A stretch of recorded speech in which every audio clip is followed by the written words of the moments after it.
জীবনে আফসোস করতে নেই, জীবন একটি পরীক্ষার কেন্দ্র। জীবনে আপনি অনেক কিছু পাবেন এবং অনেক কিছু হারাবেন। তার মানে আপনি যোগ বিয়োগের মাধ্যমে জীবনের সমাপ্তি করবেন। কুল্লু নাফসিন যায়কাতুল মাউত। প্রত্যেক প্রাণীকে মৃত্যুর স্বাদ গ্রহণ করতে হবে। কি ভয় পাইছেন? চমকে গেছেন? মনে আফসোস লাগে? মাঝে মধ্যে মনে হয় পৃথিবীর মানুষগুলো নিকৃষ্ট।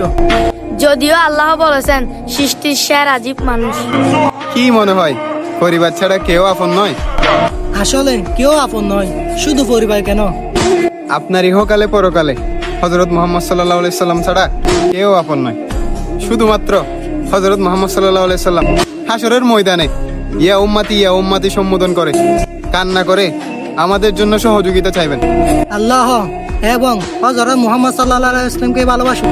আল্লাহর উপর অটল বিশ্বাস রাখুন। নিশ্চয় তিনিই সবকিছুর মালিক।